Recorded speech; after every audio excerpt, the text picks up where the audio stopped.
All right, so let's talk about embracing your authentic self. What does it mean to embrace your authentic self? Embracing your authentic self is probably the most powerful thing to raise your vibration, because when you do that, you stop lying to yourself. You start creating a world of beauty and happiness around you, which raises your vibration. It brings you out of depression. It gives you the career you want. It gives you the joy you want. It gives you the hobbies you want, and brings in the people that you want to have surrounding you. How do you embrace your authentic self, though? And what does that mean? It means to be authentic to you, to be true to who you are, to not lie to yourself. One of the things that I talked about is how honesty is extremely important in this process, and honesty with yourself is part of embracing who you are. Being honest with your situations, your friends, your families, the things you want to create. Are you in a happy situation? Do you need to get out of it? And what do you need to do? Embracing your authentic self comes from honesty with yourself. And then the actual embracing part isn't the honesty, isn't being honest with yourself. It's actually taking action to embrace yourself, taking action, setting goals, setting boundaries with people who no longer serve you, setting boundaries with people who are trying to divert you, removing yourself from toxic relationships, eating healthier to help you with your own mental health and physical health. Doing all of these things, going into nature, getting sunlight, doing all the things we talked about previously. They're all part of the journey to embracing your authentic self. And I don't talk about this in the book. It was uh, written before I really started talking to people about doing this, about embracing yourself. And so there's not a chapter on this in the book, but the concepts that we've talked about, aside from the tools, there are tools like crystals, journaling, and a couple others. The tools are there to help you with your vibration, help you embrace. But a lot of the things we've talked about, a lot of the mental health stuff, the physical health stuff, emotional, releasing trauma, being honest, eating healthier, that all helps you embrace who you are. But the key is to take action on it. A lot of people think they know who they are, but have you spent time in solitude, in spiritual solitude? Have you spent time alone, apart from others, apart from distractions, in order to discover who you truly are, not what people tell you you are? And that's one of the keys. You have to learn who you are and not what people are telling you to be.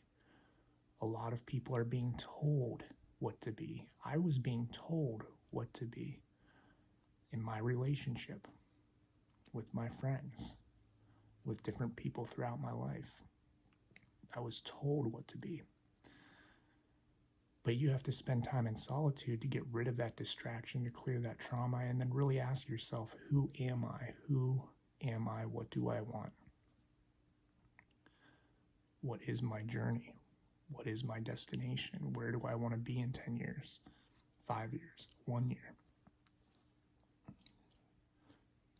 Understanding that we all have different paths.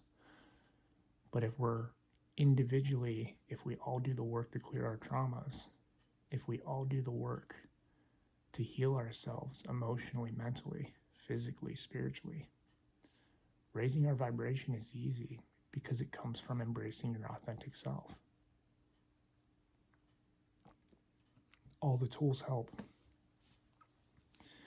Even if you don't want to communicate with other beings, if you decide, I don't want to do that, all the tools help to do the communication, to help with that stuff, but they also help with embracing yourself.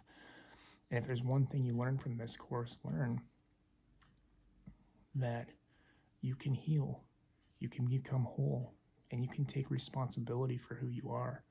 You can be who you're meant to be. You can be what is authentic to you.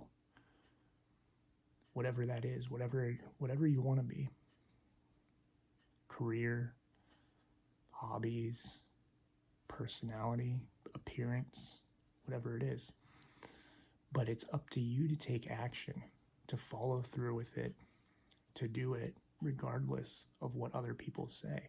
When I first went on the journey of freelancing and I went into freelancing as a web developer, the day people found that out, they thought I was crazy. No, you have to have a job. You need health insurance. No, you have to have a job. You need, all these things. But what is it that you need? What is it that you want, that you desire? What is it you want to create? Not what do other people want? What do other people desire and want to create? It's about you and your reality. And no matter what you do, people are going to put you down.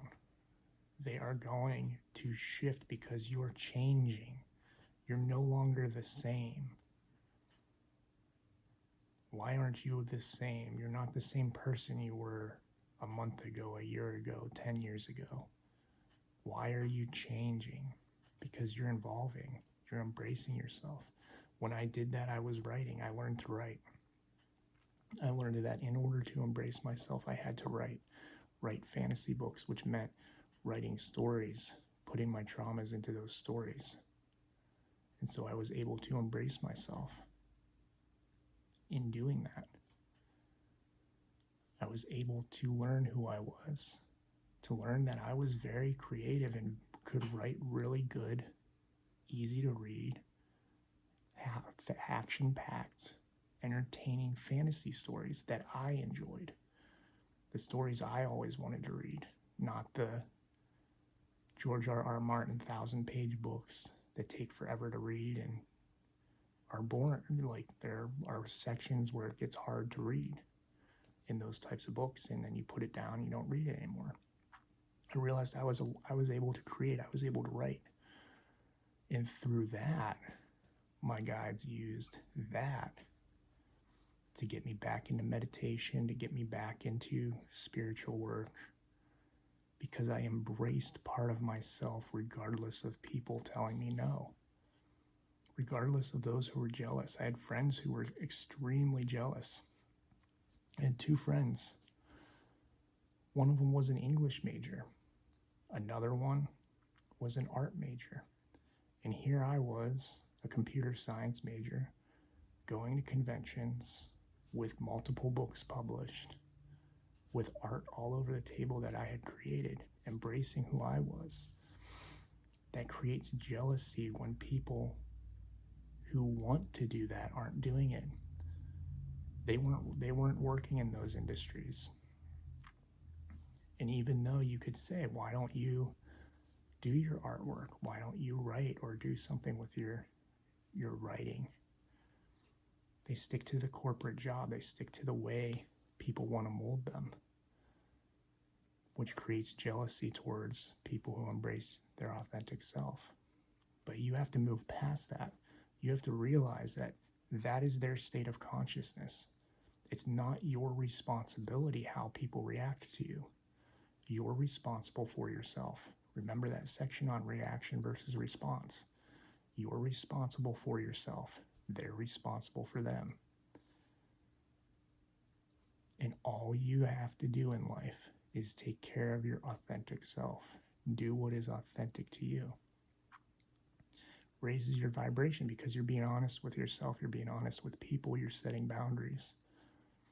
You're most likely doing healthier things like exercise, eating habits, music, all these other things that affect us. You're most likely utilizing higher vibrational tools when you do that. Moving around, not sitting in your chair. For most people, it's not authentic to just sit in a chair all day long. I sit in a chair a lot because I'm an artist. I'm doing these videos. But when I'm embracing myself, I'm now working on Tai Chi. I will go for my walks. In the summer, I'm hiking because that's authentic to me, but I'm not sitting around playing video games and just dropping out. So embrace who you are, whoever that is. Take action. Do it. If you don't know who you are, spend some time in solitude. That doesn't mean you have to spend a weekend or a week.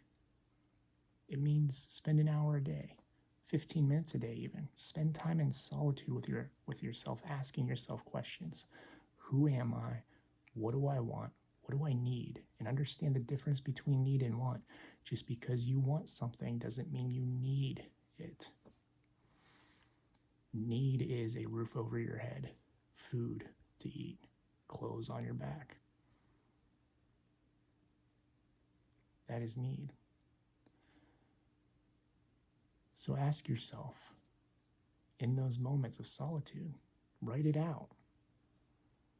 Who are I? Who are I? Who am I? Write out the question, who am I? Answer it. Go into meditation. Ask your guides, what is wrong? What should you change? Are there things in your life you're not noticing? This is why journaling can be important. Making lists of the things that you're unhappy with. Making lists of the things you want to change. That's how I really realized how toxic my relationship was. I started making lists because in the moment I would be like, oh, this is a toxic event or reaction or whatever. But one a day or a few a day even disappear the next day. You don't remember them. I mean, you remember them, but you don't add them up. And when you start writing them out, when you start writing out all the things you're unhappy with, it really clicks. And it goes, oh, wow, I need to change this. This isn't who I am. This isn't what I want. This isn't what I desire. This is holding me back. I'm not being myself. I'm in energies that don't support me. And then you can sit down and say, okay, what do I want? What do I desire? What do I need? What are the basics I need to do this shift? You don't need much. People often think they need the house, they need the car. You don't need much. You just need a shelter, place over your head, some food to eat, water, some clothes. You don't need a closet full of clothes. You don't need a house filled with things. You just need enough to get by while you shift into who you are, while you shift and change.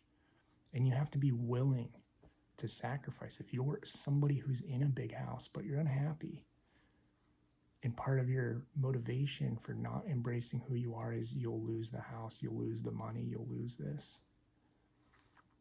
Remember, that's all just stuff outside of you. You don't need that stuff. That's stuff you want. But when you get down to simplicity, when you get down to a small apartment, when you get down to simple life, without all the stuff, when you shed all that, it makes room for the universe to bring you more. And not only to bring you more, it makes room for you to spend time working on your authentic self. And by working on your authentic self, the universe brings you more of your authentic self to you. The ability to create, the ability to work on your own, the ability to manifest new abundance, the ability to be happy and joyful, the skills that you want to learn. But you have to do the work. You have to embrace yourself. It's a scary thing to do for a lot of people because there is pushback. Like I said, there's pushback from friends, from family, from coworkers, whoever it is. But you don't have to tell everybody either. Remember that. Secrets are powerful. You don't have to tell people what you're doing. Try not to overshare. A lot of people overshare their life. You'll find a lot of celebrities. I always think of Will Smith in this instance, who says when somebody asks him what he's been up to, he's like, I'm doing good. Everything's great. It's amazing. He says things like that and leaves it at that. It's the same thing I do. My family asks me, hey, how's work going? It's good. It's going great. What have you been up to? I've been working. They don't need to know the specifics because they don't necessarily support what I do. You know, people who don't support you don't need to know because then they can take energy from it. They can work to undermine you. They can manifest undermining you just by ruminating on it. So you don't have to tell everybody. You can write out lists. You can figure out, okay, this is what I want. This is who I want to be. This is how I get there. These are the steps. This is what I want to do. Like for me, I didn't know I was going to write all these books. You're not going to know everything. I didn't know I was going to do courses. I knew I was going to write, and I started writing fantasy books, and I took steps. I was like, okay, I need to write. I want to write. That's part of who I am. How do I do that? Well, I need to come up with ideas. So I spent time doing that. Then I need to sit down and come up with a story. So I spent time doing and fleshing out the story. Then actually writing the book. You're not going to know everything that's coming. But to embrace your authentic self, you have to take action in some form towards something. You don't have to do it all right now. You don't have to write a book tomorrow. You don't have to change your career tomorrow, manifest a new lifestyle tomorrow. You take baby steps. You work on it, manifest it a little bit each day, and you don't tell anybody about it. When I was writing, I didn't tell anybody. Nobody knew I was writing. I wrote 10 books or something in 2019, I think it was. I wrote a lot of books. Now, thin books, 200 pages, fantasy marketing, some other things, along with articles and flash fiction and short stories. I wrote all kinds of stuff. Or in 2018, 19. I wrote all kinds of stuff. People didn't really know I was writing a book until December, until a year after. It had been almost a year since I had been of me working on the first one I published. The third book I wrote, the first one I published was Fury. It had been almost a year before they really knew. Like only my partner knew, maybe one or two friends. And then when I published it, I started telling people because I was going to publish it and I was going to release it. So people had to know. And that's when I got the mix of feedback. Some people supported me. Some people, you could feel the jealousy and the envy around what I was doing. But the whole idea was I kept it secret so they couldn't pull me off track.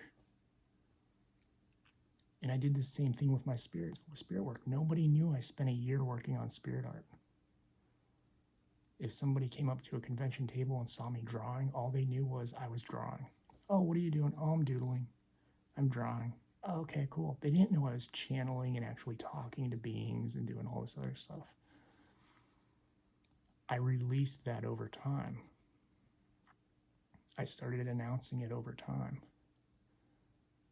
so that nobody could affect my energy in embracing who I was. And then once the ball was rolling, once I knew what I was doing, boom, I was comfortable telling people and only telling the people that needed to know. You know, if somebody comes up to my table and asks me, yeah, I'll tell them. But I'm not going to shout what I'm doing to the world. Even when I do books, there was a book I've been working on recently that I was like, it's a secret project. And that's what I called it. I was like, there's a secret project coming. That's all I'm going to tell you. This course is a secret project right now. This has been in the works for a month or two. I've been filming the past maybe the past week, 1 to 2 weeks. And nobody knows it's actually coming. All they know, the few people I have sort of mentioned it to, is that there's a project coming who will fulfill your answers about vibration, or that will fulfill your answers about vibration. Sometimes my English trips up while I'm speaking because I don't speak to people often, which is why I like video, embracing it, because by embracing video, I can get my words out there. I can talk to you. It's part of being my authentic self. But the whole point was a lot of people out there, The only thing I've said is there's something coming along that will help you in the future. Then nobody can take power from it. Nobody can dismiss it. Nobody can try to bring you down, undermine you, or take the idea and run with it on their own. So secrets are powerful. And some people see secrets as untruths. No. When you're asked a question, you have to give an honest answer. You don't have to share all the information. If somebody asks you a question, what are you up to? You don't have to spill everything. You can just be like, I'm working. That's an honest answer. They don't ask for details. They're not asking the right questions. And when it comes to just general conversation, if a question is not asked, you are not required to give the information. You don't have to give anybody information they don't ask for. And even when they ask for it, you can simply say, I'm not comfortable giving you that information, or I'm not comfortable sharing that with you. There are methods around that to still be honest and still be authentic and setting boundaries. So be careful of oversharing what you're doing to embrace yourself, because even in those situations, those toxic situations especially, if you're in toxic relationships with your family members and you tell them what they're doing, they're not going to support you. They're going to try to undermine you, sabotage you, all that. So you have to support yourself. You have to be willing to push forward no matter what. You have to be willing to be the change, to take action, to be the one who does the work of changing yourself, because nobody's going to help you. It is up to you and you alone. And if you're not willing to go through the chaos of those shifts, the chaos of people who may not agree with you or support you, then you're never going to embrace yourself, because to embrace yourself means to break your chains, to unleash your spirit, to break free and be the one who walks down the tunnel in the darkness while everybody else is staring at the shadows on the wall. So take the journey, figure it out, figure out what it means to be you, and stick to that. Always be looking and asking that question, because we evolve, we change, we're energy, we're ever changing. I never thought I'd be doing this course, like I said. 3-4 years ago, I would have said, I'm going to be a fantasy writer. That was it. But it evolved because I started to realize through small incremental shifts that I liked writing, that I liked teaching, that I liked helping people, and then shifting towards who I really am.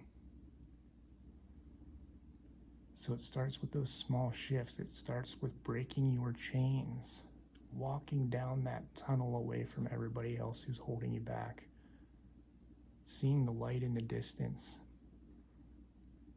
In 1 year, you'll see the light, and you'll understand there's a light there, and it's beautiful, and you want to keep walking towards the light. And then a while later, you'll walk into the light, to the doorway, and you'll see more, and you'll be like, wow, this is what I want. Before, I just wanted to see the light. Now I want to see all of this. Then you'll walk out of the cavern into the forest and start exploring, and you'll, wow, what is all this? This is what I want to do. Oh no, this is what I want to do. You'll start to learn more about who you are, and then you get choice. You get to a higher timeline, and higher timelines aren't about linear, like you go, if you're on your highest timeline, it's a linear path of all this good stuff happens. No, it's about you're doing the work to keep your vibration high. And when your vibration is high, when you are being the best version of you, you have choice. And no matter what choice you take, as long as you're being authentic to you, each choice is your highest timeline. as long as you are being authentic to you. Because no matter what choice you make, your authenticity to you is keeping you happy, is keeping you free of chains, unchained, unleashed. It's keeping you free. It's allowing you to continue being you. So you get to decide how your timeline plays out, and it's always your highest, because you are now in a state of vibration. You are now in a state of being that is authentic to you no matter what, which means no matter what you decide, as long as it's authentic to you, you'll always be happy, you'll always be joyful, you'll always be in a state of love, and those sorts of things. Doesn't mean you're not going to experience emotional downs and turmoil and chaos from the choices you make. That happens. It's part of the journey. But what it means is you won't end up in toxic cycles. You'll heal yourself. So you won't be in traumas and patterns, because you'll understand who you are. And when a decision is brought to you to go down a path that makes those patterns recur, those traumatic patterns, those karmic patterns, those loops that are lessons to see if you've learned, when those choices come, you'll be able to sit there and go, no, I don't want that, because that's not authentic to me. I want this path. This is authentic to me. And once you bypass all of that, once you get to a state where those aren't coming to you anymore, the choices that come to you, kind of like me with this work, I have so many choices with this work, and my guides tell me you can do any number of these courses, books, all kinds of different things I haven't even shared. And they say you can take any one of these paths, because right now you're embracing your authentic self, and it's not about what happens down each path. It's about what you want to do. What do you want to work with? How do you want to do things? And as long as you're authentic to you, it's your highest version of yourself. It's your highest timeline, because you're being authentic. It's your highest vibration. And you continue to raise your vibration by continuing to stay in that state of authenticity. So think about that. This was a long section. Let me know if you have any questions. But most importantly, just figure out who you are and what you want to do, and then manifest it through action. And don't tell anybody about it. Protect your authenticity. Thank you for watching. I'm grateful for all of you, and I love you all.